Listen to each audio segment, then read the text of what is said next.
ವಿದ್ಯಾರ್ಥಿಗಳೇ, ಈ ದಿನ ನಾವು ದ್ವಿಗು ಸಮಾಸದ ಬಗ್ಗೆ ತಿಳ್ಕೊಳ್ಳೋಣ.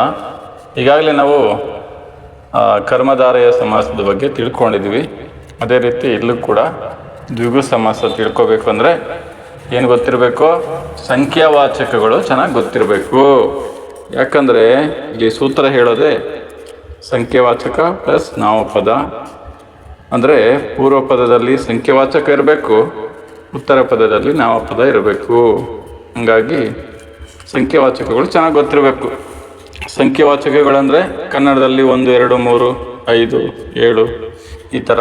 ಹಂಗೇ ಸಂಸ್ಕೃತದಲ್ಲಿ ಏಕ, ಪಂಚ, ಸಪ್ತಮಿ ಈ ಥರ ಎಲ್ಲ ನೋಡ್ತೀವಿ. ಯಾವುದೇ ಗೊಂದಲ ಬೇಡ.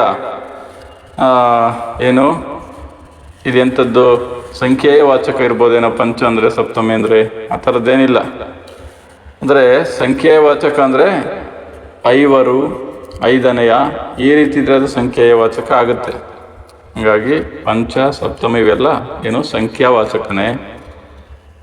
ಇದನ್ನೇ ನೀವು ವಾಕ್ಯ ರೂಪದಲ್ಲಿ ನೋಡೋದಾದರೆ ಸೂತ್ರವನ್ನು ಪೂರ್ವ ಪದದಲ್ಲಿ ಸಂಖ್ಯಾವಾಚಕವಿದ್ದು ನಾಮಪದಕ್ಕೆ ಸೇರಿದಾಗ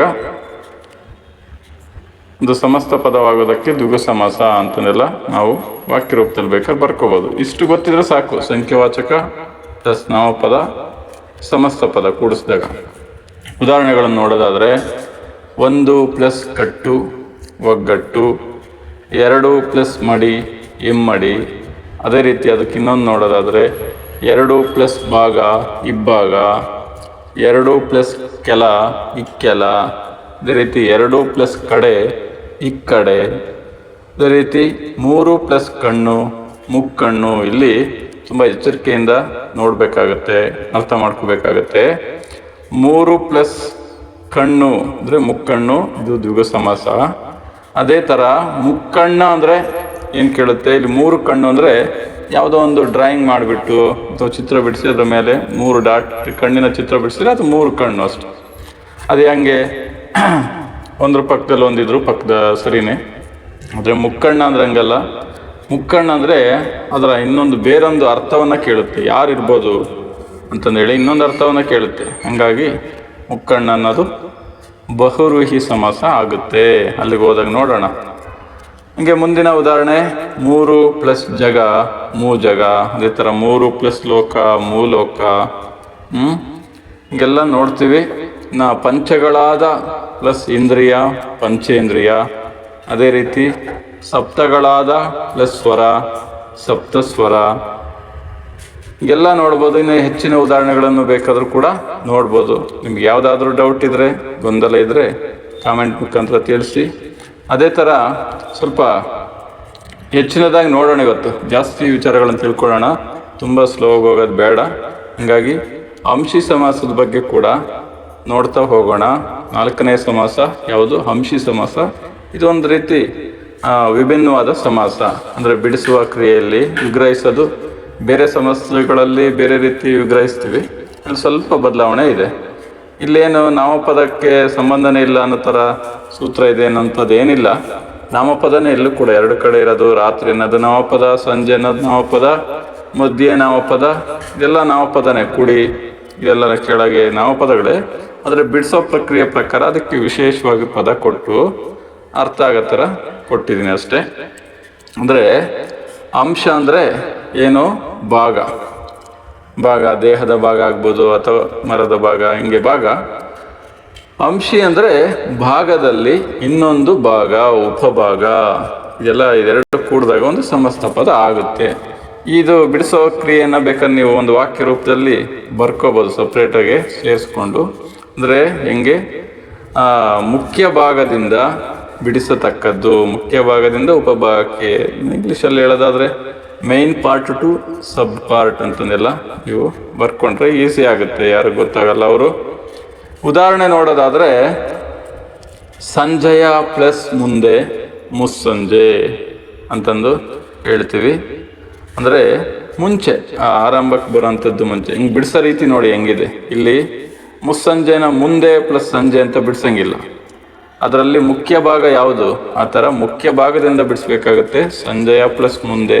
ಅದೇ ಥರ ರಾತ್ರಿಯ ಪ್ಲಸ್ ಮಧ್ಯೆ ಮಧ್ಯರಾತ್ರಿ, ಅಡವಿಯ ಪ್ಲಸ್ ನಡುವೆ ನಟ್ಟಡವಿ. ಅದೇ ರೀತಿ ಕಾರಿನ ಪ್ಲಸ್ ಮುಂದೆ ಮುಂಗಾರು, ಕಾರಿನ ಪ್ಲಸ್ ಹಿಂದೆ ಹಿಂಗಾರು. ಇನ್ನು ನಮ್ಮ ದೇಹದ ಭಾಗಗಳನ್ನು ನೋಡೋದಾದರೆ ಎಷ್ಟು ಬೇಕಾದರೂ ಹೇಳ್ಬೋದು. ನೆತ್ತಿಯಿಂದ ಶುರು ಮಾಡಿ ಅಥವಾ ತಲೆಯಿಂದ ಶುರು ಮಾಡಿ ಹಿಂದಲೆ ಮತ್ತು ನೋಡೋದಾದರೆ ತಲೆಯ ಪ್ಲಸ್ ಹಿಂದೆ ಹಿಂದಲೆ.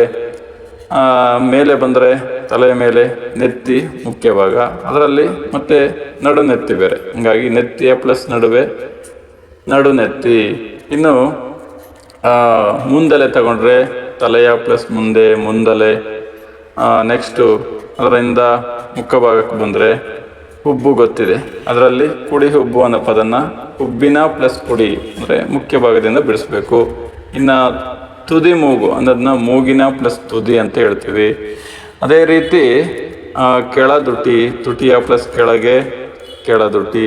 ಮೇಲ್ದುಟಿ, ತುಟಿಯ ಪ್ಲಸ್ ಮೇಲೆ ಮೇಲ್ದುಟಿ. ಅದೇ ರೀತಿ ಆ ಒಂದು ಕೈ ಅನ್ನೋದೇ ಒಂದು ಮುಖ್ಯ ಭಾಗ, ಅದರಲ್ಲಿ ಉಪಭಾಗ ಏನು? ಕೈಯ ಪ್ಲಸ್ ಮುಂದೆ ಮುಂಗೈ. ಅದೇ ರೀತಿ ಕೈಯ ಪ್ಲಸ್ ಅಡಿ ಅಂಗೈ. ನಾವೆಲ್ಲ ಹೇಳ್ತಾ ಇರ್ತೀವಿ ಯಾವಾಗಲೂ, ಏನು ನಿನಗೆ ಏನು ಬಿಡ, ನಿನ್ನ ಬಗ್ಗೆ ನನಗೆ ಅಡಿಯಿಂದ ಮುಡಿಯೋವರೆಗೂ ಗೊತ್ತು ಅಂತಂದಿಲ್ಲ. ಅಂದರೆ ಅಡಿ ಅಂದರೆ ಪಾದ. ಈ ಥರ ಕೈ ಈ ರೀತಿ ಚಾಚಿದಾಗ ಅದು ಅಡಿಯಲ್ಲಿರುತ್ತೆ, ಹೀಗಾಗಿ ಅಂಗೈ, ಕೈಯ ಪ್ಲಸ್ ಅಡಿ. ಅದೇ ರೀತಿ ಇನ್ನೂ ಹೆಚ್ಚಿನ ಪದಗಳನ್ನು ಕೂಡ ನೋಡ್ಬೋದು ನಾವು. ಕಿಬ್ಬೊಟ್ಟೆ ಅಂತಂದೆಲ್ಲ ಹೇಳ್ತೀವಿ. ಹೊಟ್ಟೆಯ ಪ್ಲಸ್ ಕೆಳಗೆ ಕಿಬ್ಬೊಟ್ಟೆ. ಅಂಗಾಲು, ಕಾಲಿನ ಪ್ಲಸ್ ಅಡಿ. ಅದೇ ರೀತಿ ಏನು ಮುಂಗಾಲು. ಎಷ್ಟೊಂದು ಪದಗಳನ್ನು ನೋಡ್ಬೋದು. ಮುಂಜಾವು, ಜಾವದ ಪ್ಲಸ್ ಮುಂದೆ. ಮಧ್ಯಾಹ್ನ, ಮಧ್ಯಾಹ್ನವನ್ನು ಕೂಡ ಇದೇ ರೀತಿ ವಿಗ್ರಹಿಸ್ಬೋದು. ಅದು ಕೂಡ ಏನು ಅಂಶಿ ಸಮಾಸನೆ ಮಧ್ಯಾಹ್ನ. ಆ ಮಧ್ಯಾಹ್ನವನ್ನು ಯಾವ ರೀತಿ ಬಿಡಿಸ್ಬೋದು ಅಂತಂದೇಳಿ ಕಾಮೆಂಟ್ ಮುಖಾಂತರ ತಿಳಿಸಿ, ಸ್ವಲ್ಪ ನಿಮಗೂ ಆಸಕ್ತಿ ಬರುತ್ತೆ. ಅದಕ್ಕೇನಾದರೂ ಉತ್ತರ ಗೊತ್ತಾಗಲಿಲ್ಲ ಅಂದರೆ ನಾನು ತಿಳಿಸ್ತೀನಿ. ಇನ್ನು ಇದಕ್ಕೆ ಸಂಬಂಧಪಟ್ಟಂಥ ಪರೀಕ್ಷೆಗೆ ಏನೇನು ಅನುಕೂಲ ಆಗ್ತವೆ ಆ ಥರ ಪದಗಳನ್ನು ನಾವು ಬಹು ಆಯ್ಕೆ ಪ್ರಶ್ನೆಗಳು ಅಂತ ತಗೊಂಡು ಬೇರೆ ವಿಡಿಯೋದಲ್ಲಿ ನೋಡೋಣ. ಇದಕ್ಕೆ ಸಂಬಂಧಪಟ್ಟಿದ್ದೆಲ್ಲ ಮತ್ತೆ ಪ್ರಶ್ನೆಗಳ ಮುಖಾಂತರ ಇನ್ನೊಂದು ಬಾರಿ ನಿಮಗೆ ನೀಡ್ತೀನಿ. ಇಷ್ಟಿರಲಿ ಇವತ್ತು. ಧನ್ಯವಾದಗಳು.